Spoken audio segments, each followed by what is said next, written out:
Olá galera, tudo bem? Sejam bem-vindos a mais uma videoaula aqui do canal Ciência na Biologia. Nós vamos iniciar nossas aulas de bioquímica e vamos falar sobre essa substância tão maravilhosa, tão requisitada, tão procurada atualmente aqui em nosso país, que é a substância água.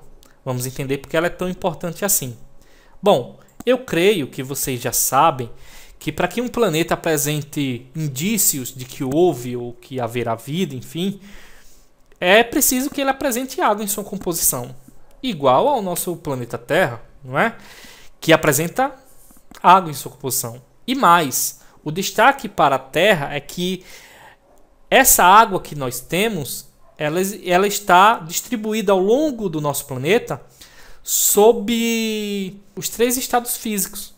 Então a gente tem água no estado físico sólido, líquido e gasoso. Nós temos o sólido formando lá geleiras, nós temos o líquido formando rios, lagos, mares e oceanos, etc.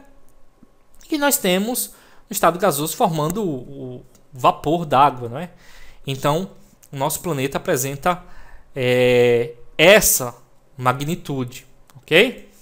Bom, geralmente a água constitui mais de 50% da massa corpórea dos seres vivos. Aí aqui eu utilizei alguns exemplos, né?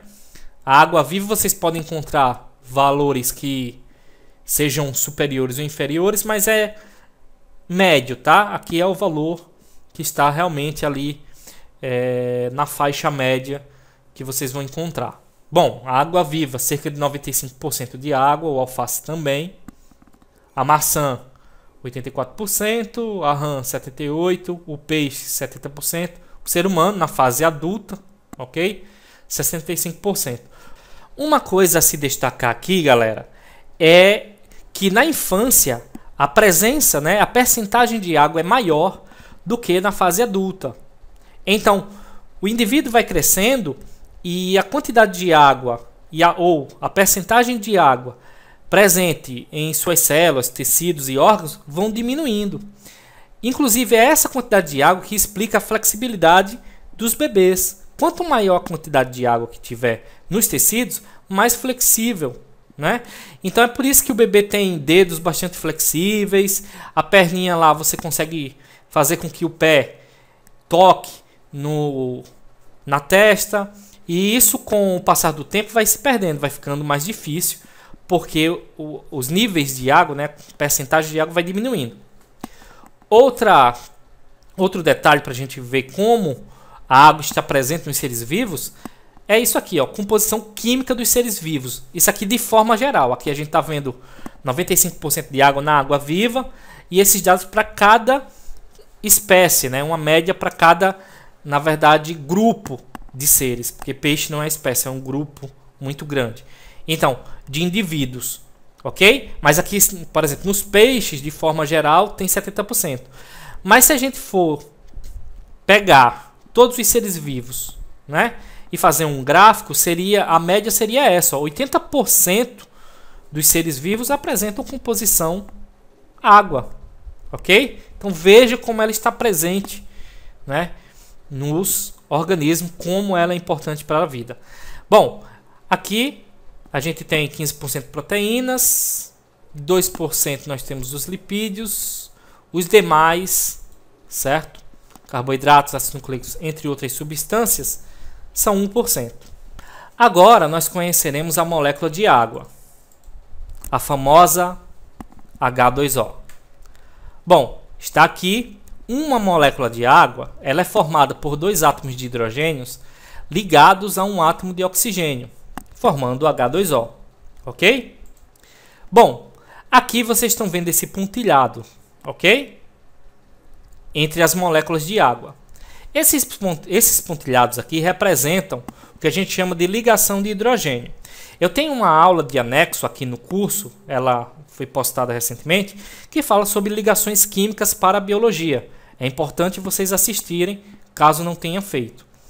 Então, a ligação de hidrogênio é um tipo de ligação entre moléculas, não de ligação entre átomos. Ligações entre átomos só existem três tipos, certo? A gente vai ter a ligação metálica, a ligação iônica e, no caso da água, a ligação covalente, que é exatamente quando o hidrogênio se liga ao oxigênio. Isso aqui é um tipo de ligação covalente, ligação entre átomos. Já a ligação de hidrogênio, ó, é um tipo de ligação entre moléculas, ok? Este tipo de ligação une as moléculas, ou seja, faz elas interagirem, ok? Então o estado sólido e o estado líquido, no caso das moléculas, só existem devido a essas interações. No caso da água, só existe estado sólido e estado líquido devido a ligações de hidrogênio, certo? Percebam também que aqui a gente tem um mais, ó, e aqui a gente tem um menos no lado do oxigênio, ok? Então, isso ocorre devido à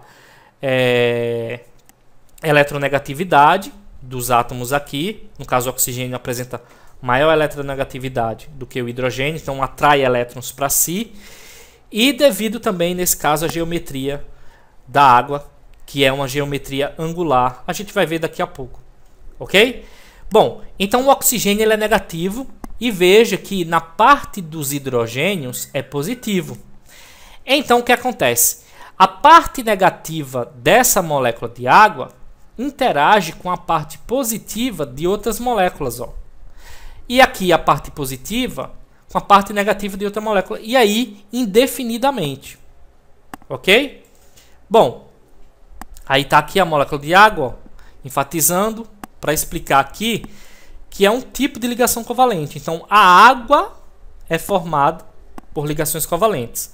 Um átomo ligado a outro, certo? Então, no caso, dois hidrogênios, dois átomos de hidrogênio ligados a um átomo de oxigênio, através de ligações covalentes, ou seja, por compartilhamento de elétrons. Beleza? Como vocês estão vendo aqui, ó, a molécula de água ela tem esse formato, um Vzinho, ó. Ok? Aqui está aparecendo o Mickey, né? As orelhas do Mickey.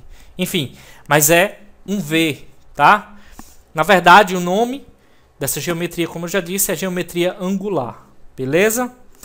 Outra coisa, como existe um lado positivo e um lado negativo na molécula de água, ela também é uma molécula polar. Beleza?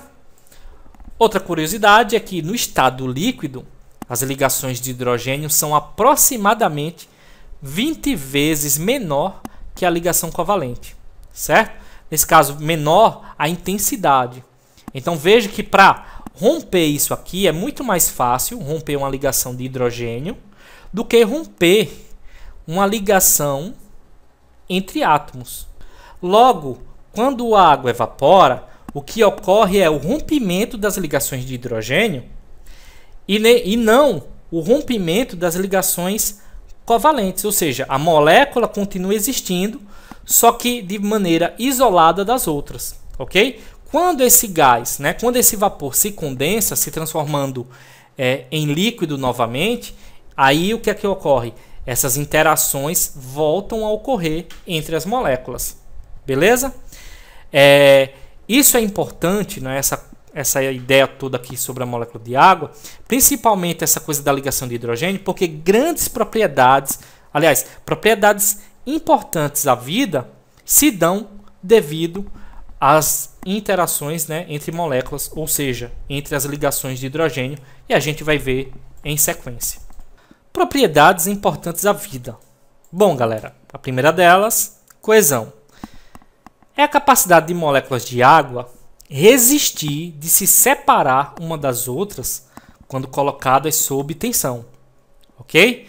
Então, de acordo com a minha explicação anterior, a coesão depende de quê, galera? Veja, então, é a capacidade de moléculas de água resistir de se separar. Então, o que é que une moléculas de água? Isso aí. Então, a coesão é exatamente isso que você pensou. Ocorre devido às ligações de hidrogênio, tá? Então, as ligações de hidrogênio é responsável pela coesão. Um dos resultados disso, vocês já conhecem, é a chamada tensão superficial, certo? Então, as moléculas de água, elas estão interagindo por ligações de hidrogênio E aí é difícil você romper essas ligações de hidrogênio, tá? Tudo bem que ela é mais fraca do que a ligação covalente, mas ela, devido a inúmeras ligações que estão ocorrendo entre as diversas moléculas de água que existem ali, ó, aqui nessa superfície, quantas moléculas de água não tem, né? Então são várias ligações de hidrogênio. Então é difícil rompê-las todas de uma vez. Beleza? Então cria essa superfície aqui que permite vários insetos, aracnídeos, eles conseguem se locomover por sobre essa superfície. Existe até um lagarto, né, que consegue correr por sobre essa superfície. Outra coisa, você que já pulou numa piscina e caiu de barriga, você já deve ter sentido muito bem a ação da tensão superficial. Beleza? Se duvida ou se ainda não experimentou cair de barriga numa piscina, eu não aconselho, mas se você for um cientista e quiser fazer isso em pró da ciência, não pule de muito alto, é o que eu aconselho. Beleza? Vamos lá. Outras propriedades importantes da vida. A adesão. Você tem lá a coesão, não é? Que depende das ligações de hidrogênio. Mas aqui já é o que? É a capacidade de moléculas de água em resistir de se separar de outras substâncias polares. Então, aqui ocorre devido à polaridade das moléculas. Lembre-se que a molécula de água é polar, certo? Então, ela vai ter uma interação mais interessante com outras moléculas polares. Entenderam? Então, coesão, ligação de hidrogênio. A adesão depende da polaridade das moléculas. Exemplos de situações que envolvem isso. Ó, uma teia de aranha aqui. Quando chove, não é? Ou à noite, com o cair do sereno ali, o orvalho, aí forma essas gotículas aqui, ó.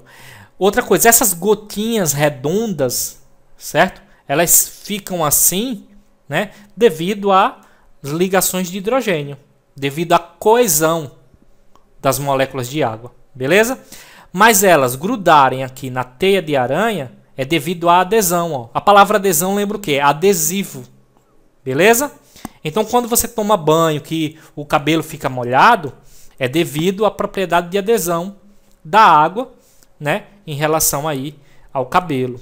A água adesiva ao cabelo. E aí o cabelo molha. No caso aqui do pato, não é?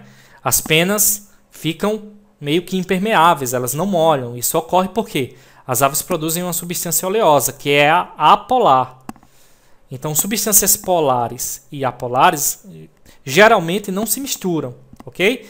E é devido a isso, né? Esse é o motivo pelo qual as penas não ficam molhadas. As aves apresentam uma glândula chamada glândula uropigial, que produz essa substância oleosa. E aí, eles, por exemplo, o pato, é bem comum você ver ele beliscando aqui um pouco nessa parte aqui de trás as penas, mas na verdade molhando o bico com essa substância oleosa para passar nas demais penas para que assim fique impermeável.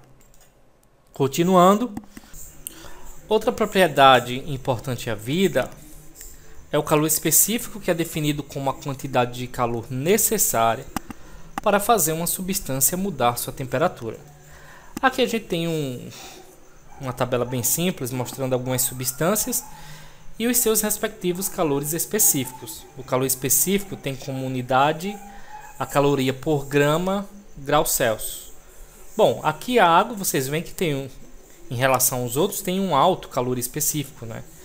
O ouro já tem aqui o mais baixo. Isso significa que se você colocar ele numa fonte de calor, ele vai receber esse calor facilmente, né?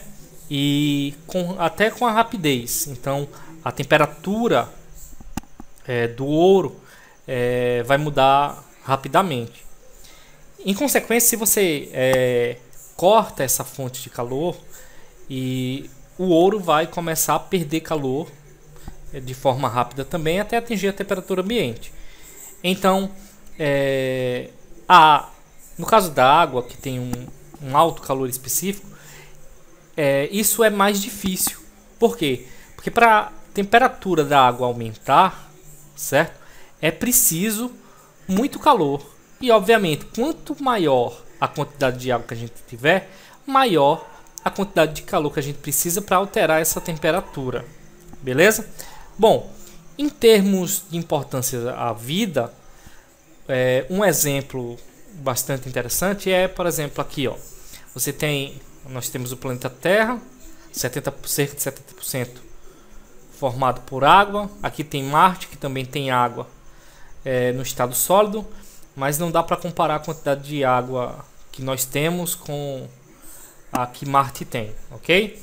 E somos grandemente superiores em quantidade de água. E aí, o que é que acontece? Bom, com pouca água, Marte tem a seguinte temperatura média. Durante o dia, lembrando que Marte é o quarto planeta, está depois da gente, então está mais distante do Sol, né? Bom, durante o dia apresenta os confortáveis 22 graus Celsius, mas durante a noite a temperatura cai a 73 graus Celsius.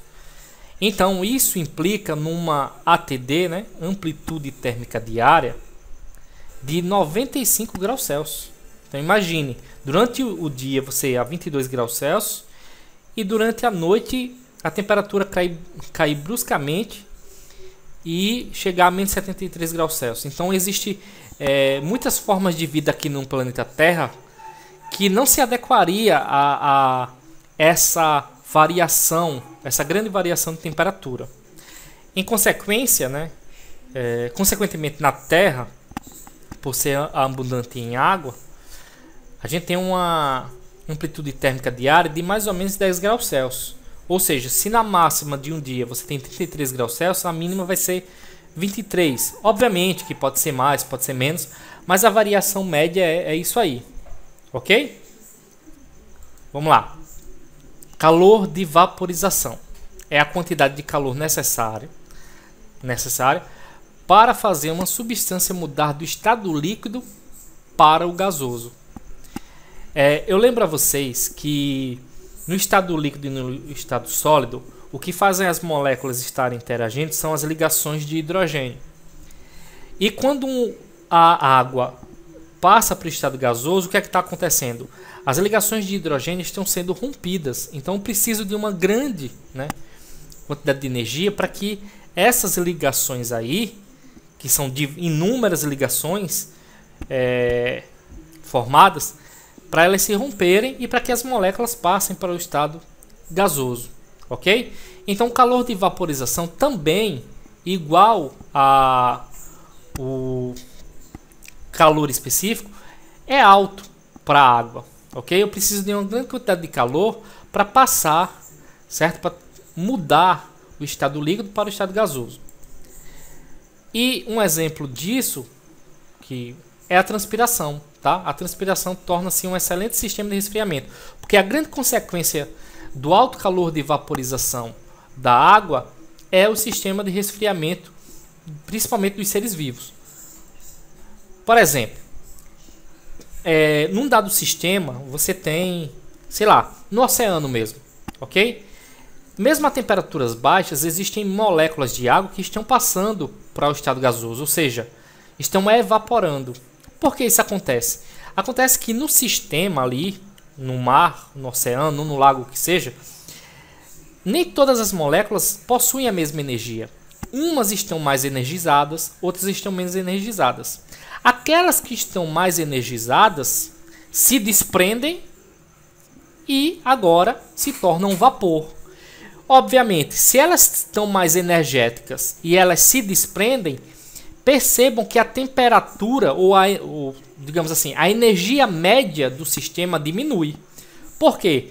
Você tem moléculas mais energéticas, moléculas menos energéticas, e as mais energéticas vão passando para o estado gasoso, então as que permanecem líquida são as que têm menos energia, portanto menor temperatura.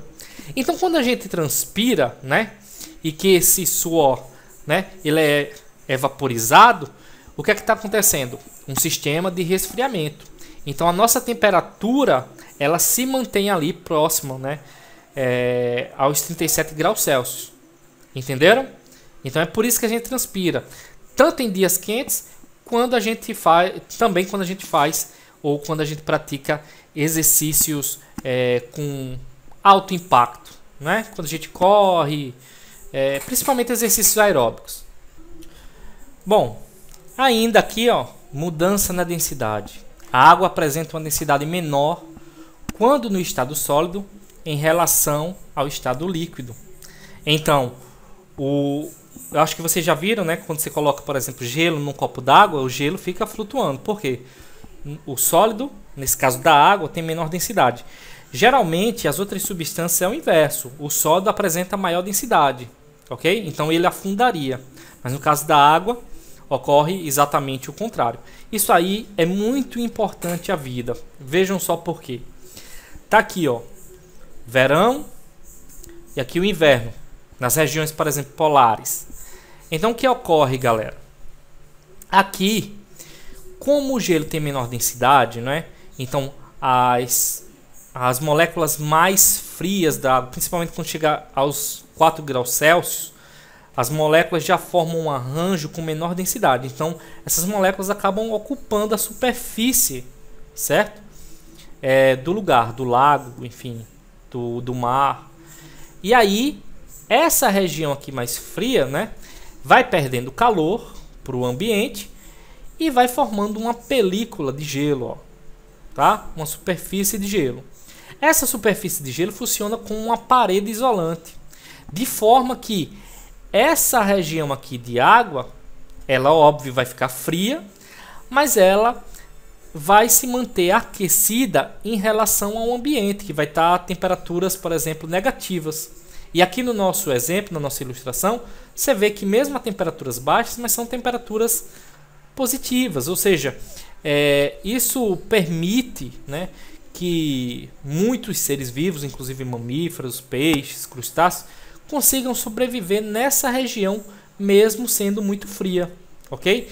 Se não houvesse, né, imagine se o gelo ele não fosse menos denso, se ele fosse mais denso, então a água ia congelar de baixo para cima, né?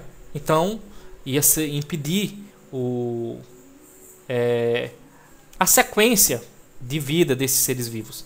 Então, com a formação dessa superfície aqui, dessa parede de gelo aqui, né, que pode ter alguns centímetros ou até metros, não sei. Mas enfim, essa parede de gelo vai funcionar como isolante térmico, né, e vai permitir que exista uma temperatura que permita a sobrevivência de muitos organismos aqui. Ok? Tá aqui, ó, as geleiras, né, aqui em cima, ou seja, menor densidade do que o líquido.